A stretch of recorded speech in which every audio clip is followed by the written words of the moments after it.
ठीक है।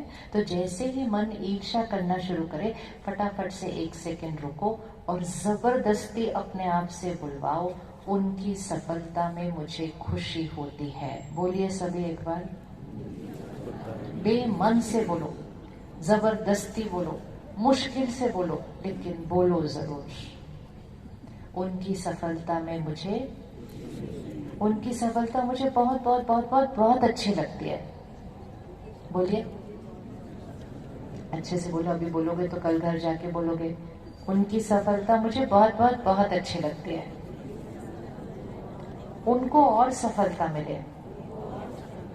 पक्का पक्का, उनको और सफलता मिले। अब देखना क्या हुआ, जैसे जैसे हमने ये 3 संकल्प किए ना, उनकी सफलता मुझे बहुत अच्छी लगती है, उनको और सफलता मिले। जैसे हम ये संकल्प कर रहे थे, हम एक अच्छी वाली कर्म की गेंद बाहर फेंक रहे थे। और जैसे हम ये संकल्प कर रहे थे, क्यों उनको सफलता मिली, ऐसा उन्होंने क्या किया जिसको उनको, उनसे ज्यादा मेहनत तो मैंने की है। तो उस समय हम 3 गलत नेगेटिव कर्मा की बॉल फेंक रहे थे।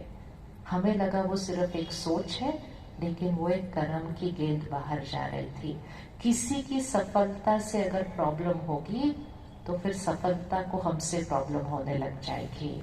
इसलिए जबरदस्ती सही, क्योंकि जबरदस्ती करते करते भी ये मन सही सोचना शुरू कर देगा। जबरदस्ती सही रुक कर इसको सही सोचना सिखा दे। अब पकड़े फिर से बॉल को। मेरी हर सोच, मेरा हर बोल, मेरा हर व्यवहार फेंके, अब वो मेरा कर्म है। अब जब ये गेंद वापस आती है, अब हाथ इस तरफ रखें, जब ये गेंद वापस आती है, वो कैसे आती है, परिस्थिति के रूप में आती है, शरीर के स्वास्थ्य के रूप में आती है, लोगों के व्यवहार के रूप में आती है, काम कारोबार में उतार चढ़ाव के रूप में आती है, प्रकृति के उतार चढ़ाव के रूप में आती है। जब भी कुछ मेरे साथ होता है, वो गेंद वापस आती है। पकड़े ऐसे, फिर से ऐसे। अब 2 हाथ रखें, एक ऐसे एक ऐसे।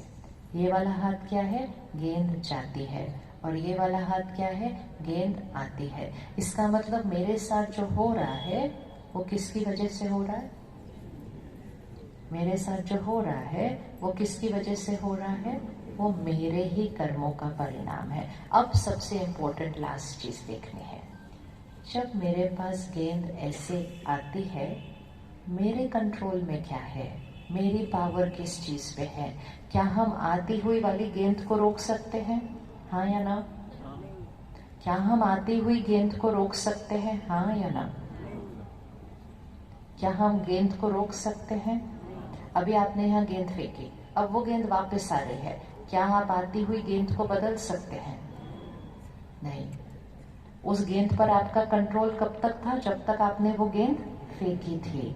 एक बार वो गेंद निकल गई, इसीलिए कहते एक बार तीर निकल गया तो निकल गया, एक बार मुख से शब्द निकल गया तो निकल गया। अब वो वापस आती हुई गेंद को हम नहीं रोक सकते, लेकिन जैसे ही परिस्थिति आती है, इसको ध्यान से देखना, जैसे ही परिस्थिति ऐसे आती है, अब हम कैसा सोचेंगे, बोलेंगे, करेंगे, वो हमारी नई गेंद है। लेकर आए परिस्थिति को सामने। जैसे ही परिस्थिति आती है, अब हम कैसा सोचेंगे, बोलेंगे, करेंगे, वो हमारी नई गेंद है। और नई गेंद किसके कंट्रोल में है, नई गेंद किसके कंट्रोल में है, वो पूरी तरह मेरे कंट्रोल में है। तो अब हम 2 कलर देते हैं। अगर हम नेगेटिव कर्म करते हैं, हम उसको काले रंग की गेंद कहते हैं। अगर हम अच्छा वाला कर्म करते हैं, तो हम उसको सफेद रंग की गेंद कहते हैं। तो अब हमें सारा दिन कौन से रंग की गेंद फेंकनी है, व्हाइट व्हाइट व्हाइट, मतलब राइट हैंड। राइट हैंड मतलब व्हाइट बॉल व्हाइट। और अगर सामने से किसी ने ब्लैक वाली भेजी, तो हमें वापस रिटर्न में क्या भेजना है, और अगर सामने वाले ने बार बार ब्लैक भेजी, तो हमें वापस रिटर्न में क्या भेजना है। पक्का? कौन कौन अभी ये पक्का करता है कि हम व्हाइट वाली भेजेंगे? और जैसे ही आप व्हाइट वाली भेजते रहेंगे, आपका ग्राफ किधर होता जाएगा, ऐसे ऐसे ऐसे। आपके शरीर का स्वास्थ्य कैसा होता जाएगा, ऐसे ऐसे। रिश्ते कैसे होते जाएंगे, और अच्छा। अब ध्यान से एक सुनिए, जिससे हमें सारे रिश्ते और सारे कंफ्यूजन्स क्लियर हो जाएंगे। कई बार किसी के लिए हम बहुत अच्छा करते हैं, बहुत अच्छा करते हैं, हम उनको बहुत सहयोग देते हैं, हम उनके लिए बहुत मेहनत करते हैं, हम हमेशा उनके लिए होते हैं, हम उनकी सेवा बहुत करते हैं, सब कुछ करते हैं। मतलब हम कौन सी गेंद फेंक रहे हैं? White white white white white. सालों से हमने उनके लिए वाइट वाइट वाइट भेजी, और अचानक उधर से कौन सी वाली आ जाती है? किसी के साथ ऐसा हुआ है कभी? हाथ उठा, बहुत white white white white white भेजी, और अचानक से ऐसे गेंद ब्लैक आ जाती है। और फिर मन कहता है मेरे साथ ऐसा क्यों हुआ? मैंने उनके साथ सब कुछ इतना अच्छा किया, फिर भी उन्होंने मेरे साथ ऐसा क्यों किया? और कभी कभी वो जो क्यों है, वो जो व्यक्ति है, वो हमारे परिवार का हिस्सा होता है।